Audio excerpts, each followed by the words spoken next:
Hello and welcome to another speaker interview for the upcoming Book Direct show. In these interviews, we'll get to know our speakers, learning about their background and career paths, their thoughts on the Book Direct movement, and what they'll be teaching us at the upcoming conference. Tonight, I have the pleasure of talking to a friend who I have never met or spoken to more than once on the phone. Yet I feel she is a friend and an ally, and to be honest, as much as I don't really know her, I am so proud of her. The same goes to her business partner, Michelle. In the speaker hot seat tonight, I'm speaking with the founder of FLARBO, Florida Rent by Owner, a manager and owner-friendly OTA. There's much more on her CV, but I'll let her tell you. Good evening, Nancy McAleer. Hi, Deborah. How are you? I'm good. How are you? I'm great. It's actually good morning here. So, yeah, I'm Usually, bright-eyed and bushy tailed. yeah. It seems like it's a bit dark over there and a bit dark over here. So it's almost like we're on the same time zone, except there's like a 14-hour difference. Yeah, Yeah. yeah, exactly. So, look, I've barely scratched the surface with what you've done. So, can you fill us in on your background and tell us how you got started in the industry? So, like so many others, it was an accidental moment. It was back in the recession in 2009, I think it was. And I was a director in a retail company. Mhm. So I had a lot of experience in, sales as a district manager earlier, and then, how the corporation ran and the marketing and advertising and setup and everything else that goes with that. So in the recession, the company was going through bankruptcy protection. So I was one of the lucky ones, and I got a little bit of a package to leave early so that they could try and stay afloat. Mhm. And as I was on my way home crying to my husband, I just lost my job. He said, don't worry, we'll work it out, we'll find a way. And one of those moments afterwards when we were trying to figure out, what I was going to do or what we were going to do as a family, because we had young kids at the time. We were driving, I remember this moment, and I said, well, what if we, you know, can't do a lot of elaborate vacations anymore? I said, what if we at this time, now that the real estate is down, grab a real estate property in Florida and rent it out. And then that can cover all of our expenses. And we still have some place to vacation to. And my husband said, that's a really good idea. So we kind of took a look into all of our savings, and we talked it over with a few friends. And one of my best friends, Mike, and his wife, Terry, said, hey, I want to do that too. So we decided, after a year, I did take a complete year of analyzing the entire state to see what would be the best fit for us and where the best opportunities were, real Mhm. estate wise and investment wise. Mhm. And then we pinpointed the little island that we did invest in, and we went down there not expecting to make an offer the first time we went, with all these little kids in tow and babies and everything else. But we did. We went down there and made an offer before we left, surprisingly, on what my husband said was an absolute dump. Oh. And and um, so came back home and then just, kind of figured it out afterwards, because there wasn't very much education out there. There was Yeah. nothing like the Book Direct show. There was nothing like a lot of the education that's out there right now online and available. Yeah. Um, so it was really kind of like feel my way. That is awesome. Mhm. And it's like so many others. And then, obviously the first thing is we got the property manager, and then we outfitted the house, and then we got in the OTAs, the large ones.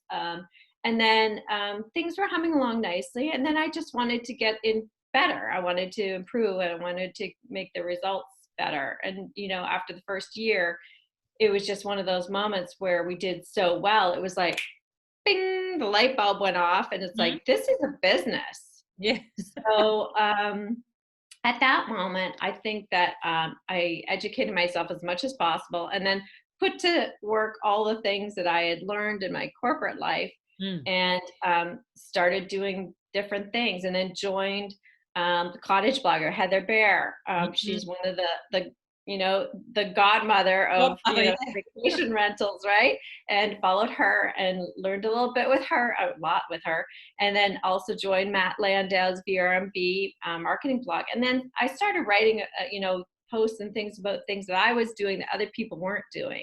Mm-hmm. And then Matt approached me and said, hey, do you want to write for me? Because, you've got really great ideas. So that just started from there. And then, of course, in the meantime, we were investing in more properties and more properties. And it was really going well. And then I had been approached by Michelle, my business partner in FLARBO, and she had said, I think that we could really get together and create a great island network of owners where we could do, referrals and share resources and things like that. And then at the time I was like, yeah. I like the idea, but I'm not there yet. I'm just not ready. Mm. And then so she put on the back burner for a little bit. And then the OTAs started really interfering with my business. Mm-hmm. And then at that point, she came back to me and said, I really think now's the time that we can start something. And then I said, yes. Yeah. And then we talked about it quite a bit because we don't have a tech background, both of us. But we were just bound to determine, we were like, we have to do something. We cannot sit back and let somebody else decide on how our business is going to perform and how well, how bad we'll do, how, if we'll fail. It was just a really shaky structure business wise. Yeah. So we thought, okay, let's do this. Like, let's make a listing site. Initially we looked at our island and it was not really profitable, our little area. So we opened it up statewide. Yeah. And that was that. And then we worked 24/7 for the past 3 years to get it to where it is. And I'm happy to say it's extremely successful now. And we have lots of traffic and lots of inquiries, and the owners are super happy. And it's been a long, hard road, but great experience. It's been just phenomenal and really rewarding, especially when you hear, this gentleman, he emailed us the other day and said, I got my first direct booking, what do I do now? It's like, okay, this is fantastic. Okay. So, and we're even giving them ideas of how they can accept payments and things like that. So it's really coming on. Direct show. Yeah. And exactly, you got to watch it and join. Yeah. And then it's great. We're seeing tons and tons, like we see all the inquiries that come through, and we're seeing this massive shift with both travelers and owners, where they're sick and tired of the OTAs dictating how they're doing business, and they're tired of the fees. They really, really are. The travelers we see the inquiries coming through. I found your house on VRBO, but I noticed that it's cheaper here. Can I book with you here? Yes. So it's really, really making a huge change. And we see it with the hotels too, with the hotel chains as well, right? Where they're really focusing on their book direct marketing as well. So it's just a much more stable ground to be on. And the book direct show is the perfect time for it. It's we're just on the cusp. Also, look, the Book Direct Day, the hashtag Book Direct Day came about to educate guests that they are paying this fee, and then they can go direct and they can get so much more from going direct to the manager or owner. So really, the word is getting out, and it's up to us to make sure that word gets out, and we actually train guests, that they will benefit coming direct. The problem is that the OTAs have done such a great job to scare them.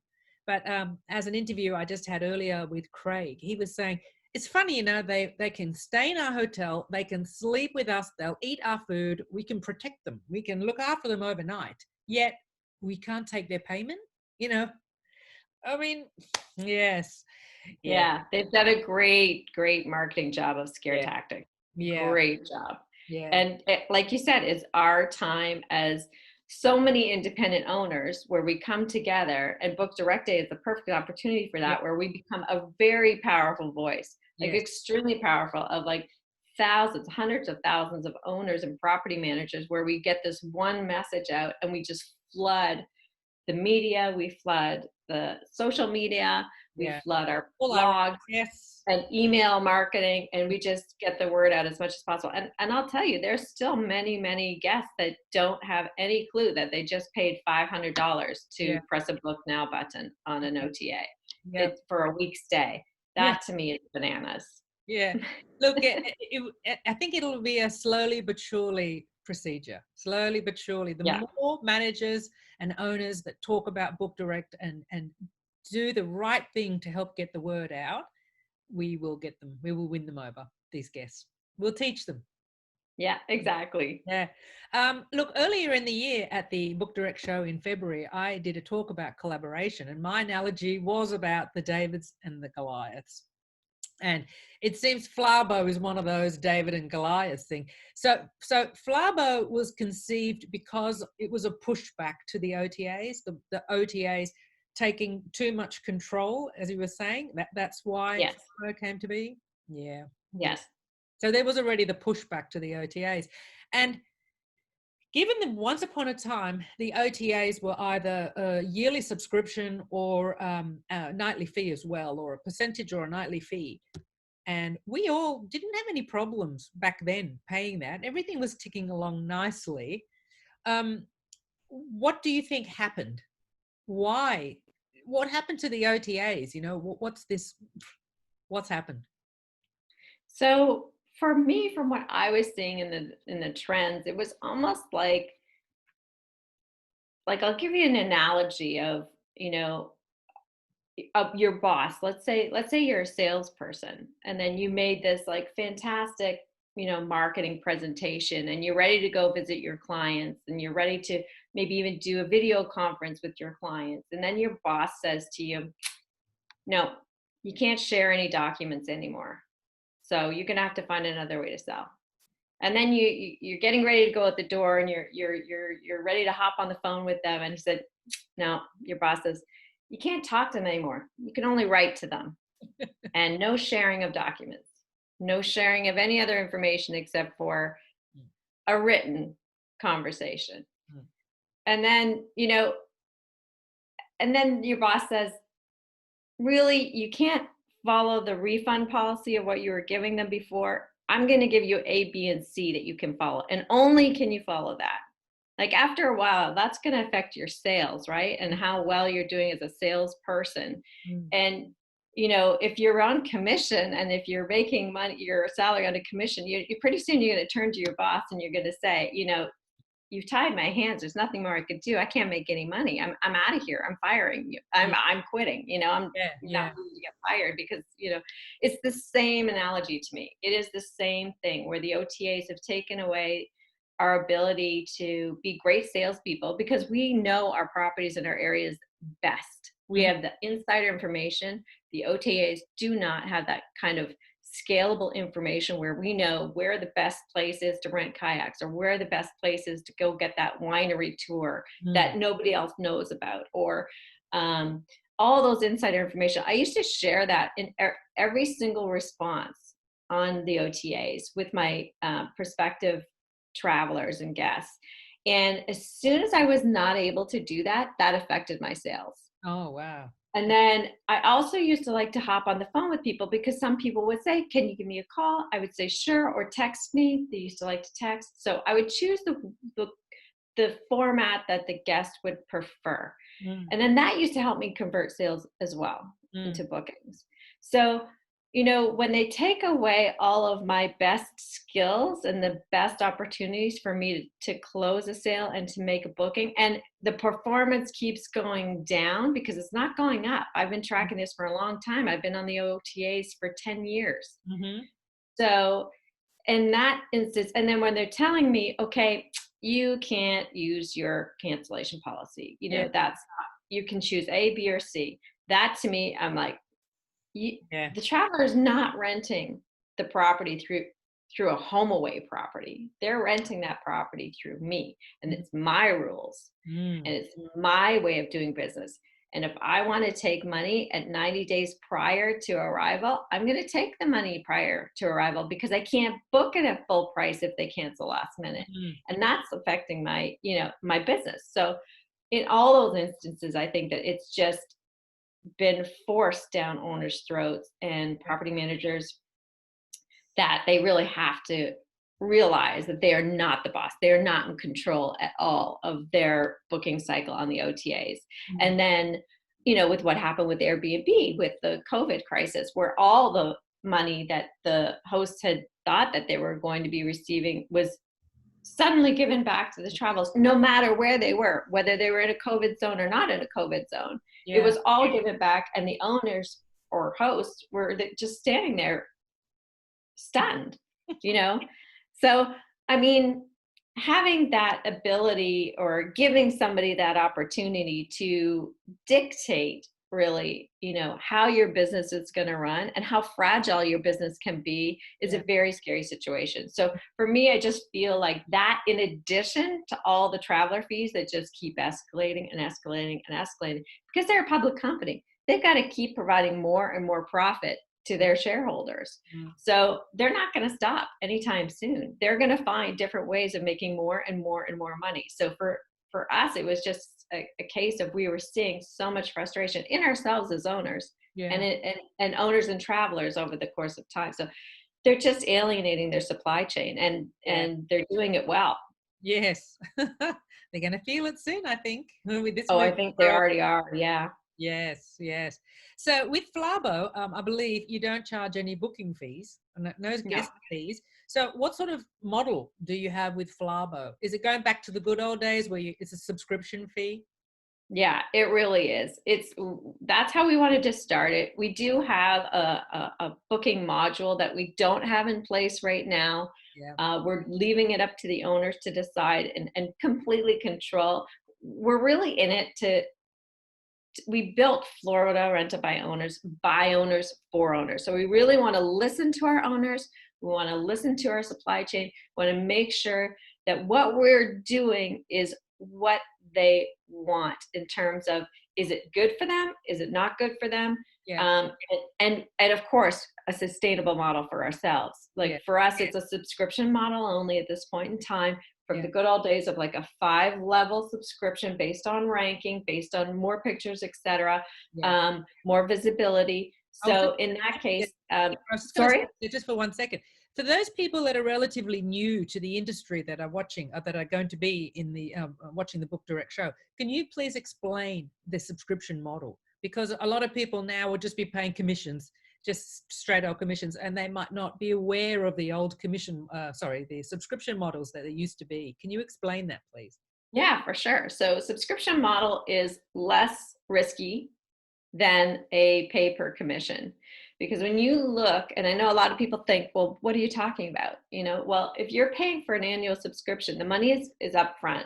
So that money is going to the company, and the company is going to use those dollars, or marketing and advertising dollars, if they're reputable. Mind you, there's a few shady listing sites out there, but they're going to use that advertising money, the money that they're getting from you from the subscription, to advertise your property right away. So they're going to start getting your property out into the market to try and drive inquiries back. Because if they don't drive inquiries back, they've lost you as a customer. Okay. So the subscription model is one annual fee.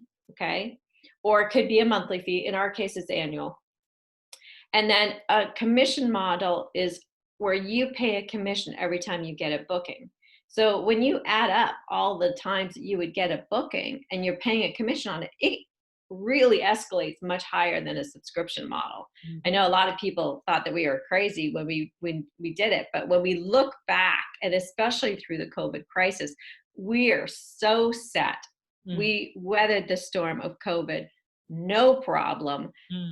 We did have to pivot our marketing and ad strategy completely, which had us really working hard behind the scenes while the vacation rentals were closed in Florida. But it's a really sustainable model for both the owner, as well, property manager, as well as the business of the listing site itself. Yeah. So that's why we decided to go for that. It was just a much more sustainable model. It was a better way to, we felt, manage, especially because we weren't ready to get into that whole booking module where, you know, we were responsible for holding money in escrow and things like that. So that we just wanted to keep it simple. And we just felt like our job is just to drive inquiries to every single owner. And then they would have the complete control of managing the booking cycle on their own. And then, of course, we have other things like, short-term paid ads that help boost their visibility, as well as, we have their last minute deals page and things like that. So we have other things that we work into the model, but it's based on subscription only, which is really your best bet and your most efficient and cost-effective way to advertise, in my opinion, because if you're getting so many bookings, you're paying a lot of commission. Yes, it does. It is the good old ways of the OTAs. I remember when I first started 14 years ago, and it was subscription model. There was one OTA that did a subscription, and it was only it was a low fee, $164 a year, Australian. So it was nothing. But then it was something like, $15 a night for each night of booking or something or other. Anyway, when the commission model started coming in and I was seeing how much I'm paying, it was like, oh, what? It was really like, oh no, this is getting to be exorbitant. This is ridiculous. So I love the fact that people that knew the old days of the OTAs are designing it. So like when I designed Have You Got, my referral platform, I designed it as a manager for another manager. Let's do it the way we want to do it, not the way they want to do it. How do we want to work? And let's design it like that. Yeah. Which is fantastic because it's really driving the industry in a different way where we're agitating the system. And there's different things that we do on our website as well that other people don't do on their website. So for example, there's like niche to Florida. Well, we have people who want to come with their boats and stay at a vacation rental where they may not be able to sleep on their boats. Or, we have people that stay for a long term, we call them snowbirds. So they're there for a month or 2 months or 3 months. So we have the ability for them to search for long-term stays. Yeah. And, people who want to stay only at like a condo hotel, like on the beach. So we have those in the sort filters that other online travel agencies have no inkling to do, because we can get into those little nooks and crannies of our specific niche. It's working really, really well. And we search out for those places to advertise that match our niches perfectly. So it's exciting times because, like you said, we're owners, some of us are owners of long-term stays, and we only want to focus on that long-term traveler, and the OTAs can't do that. So.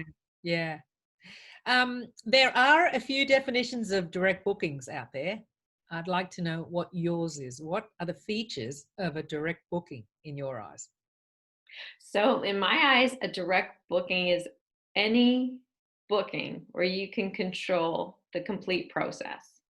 So that means when an inquiry comes in, whether it's from Have You Got, whether it is from, a local county tourism bureau or Facebook, or from a niche site like FLARBO, where you can take that inquiry and you can call the person on the phone if you choose, text them, email them, send them lots of information where you can convert them into a sale over your competitor. And you can process that person how you want to in the most cost-effective manner as an owner or property manager. Because there's lots of booking software out there where property managers and owners have worked into all the fees that you don't have to pay. Where on the OTAs you are paying a 2% fee for credit card usage. So it's the complete control, as well as from the time way before that they book to the time that they book, and nurture them all the way through. And then from the time that they stay and then depart, you still have all of their information, so you can market and advertise to them again and again and again. That to me is a direct booking. So it's a complete control of the booking process, no matter where that lead is coming from. Exactly right. So then the next question, I think again you've answered this question. One word to describe the value of a direct booking. What's one word that sums up the benefit of a direct booking? Oh, I want to come up with a good word, but you hit me with a question I wasn't ready for. So I want to say success, but I want to say stability too. I want to say a very, let's just say bulletproof business. Uh-huh. That's it. Whoa, Book direct means bulletproof business. that's fantastic. Right. Great. Okay, so you'll be doing 2 sessions at the Book Direct Show. The second session will be about email marketing and nurturing your guest. We know guests are the key to our business survival. So what will we learn from that session? So this session is really about nurturing your guest right from the get-go to knock their socks off like none of your competitors will, and also do it in a way that's really productive for you. We're going to cut down on all those emails back and forth. We're going to maximize profit with affiliate links. We're going to improve your Google ranking of your website if you have one. You don't necessarily need a website to do this process. And then also, most important, you're going to convert that guest that you've had into a repeat guest by telling them the Book Direct tips and benefits of reasons why they should book directly with you again and again and again. So it's a complete guest nurture. It's step by step. It's super easy to follow, not complicated. Anybody can do it, whether you have a website yourself or not. You can scale up too if you're a property manager. It's very easy to do, and it's exciting. It's very exciting. Great. Yes, I'm looking forward to that. Wow. Now, is there a job somewhere in your work history that taught you or gave you some experience or taught you some ethics or motivation that you brought with you into this industry? Or a job from your youth or early work years? I think that, I think I have a really strong sense of right and wrong. I used to actually be a student customs officer for Canada.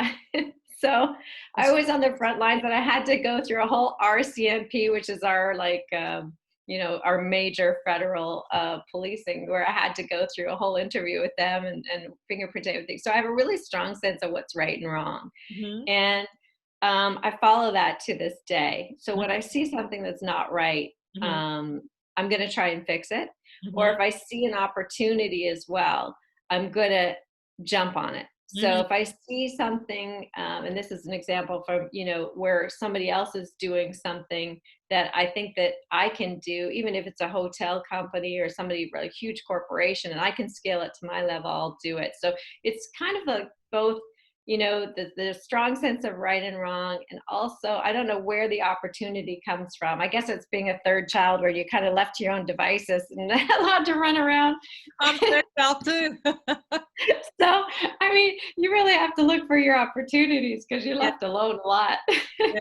Yeah.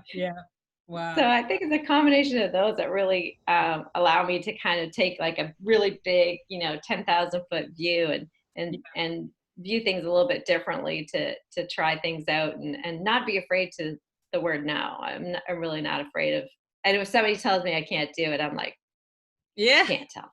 I'm a bit like, Can't tell me. I'm going to do it just to show you I can do it. exactly. I'm a bit like, watch me.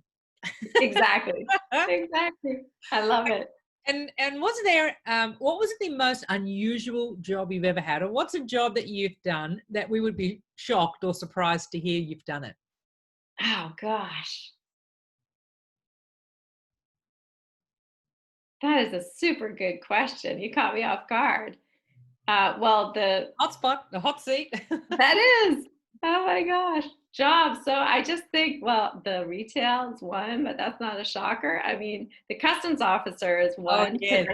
I used to go out and do the marine patrol. And then, so for that, we were, my little hometown was along the Lake Ontario. So I used to have I used to be based out of the airport. And then the people used to call when they would come over by boats to be cleared through customs. And you would pick and choose who you would go and see based on whether you felt like, you were going to surprise them or not. So there I was out with my little, my car and my little customs outfit and, writing these people up. And some of them had these huge yachts. And there I am with this little young student writing them up fines for not checking in, because I would go and I would search and see if anybody had not checked in to customs. That is a Good job. Okay, that's going on the list of that is an unusual job. Oh, wow. Yeah. No, it was a great job. Yeah, it was Wow. fun. Great. Now, look, we could say goodbye now, or I have a new little segment at the end, and you have an optional, you have a choice whether you want to answer a random question. I have Oh dear. 36 questions. Some of them are just, really easy to get to know you or just make you think a little bit. And it's optional. You don't have to, but everyone's done it. Well, of course I want to. Yeah, risk taker, totally. Okay, so pick a number between 1 and 36. 7. Okay, number 7. Ooh, if you had a choice between 2 superpowers, being invisible or flying, which would you choose? Flying, hands down. Yeah, I think so, actually. I just thought of Yeah, yeah, flying. totally. Flying. Fantastic. Because it's Okay. complete, for me, I think it's complete freedom over invisibility. Because invisibility, I'm not really into like, sneaking up or hiding on people. I'm more into like Yeah. Free. surveying and saving the world. Well, let's save the world with the Book Direct movement, Nancy. We're going to wind Sounds it up fair. here. Yeah. And I really look forward to your 2 sessions at the Book Direct show. And it's been so lovely to chat with you tonight. It Really. has been great chatting with you. It was so nice to chat with you face to face Yeah. finally, Deborah. Yeah, I really feel like we're 2 peas in a pod. Yeah, absolutely. Absolutely. Okay. Well, thank you very, very much, Nancy, for your time. And we'll see you on social media very soon. Chat there. Sounds great. Thanks, Deborah. I appreciate it so Okay. much. Thank you. Looking forward to it. Bye. Bye.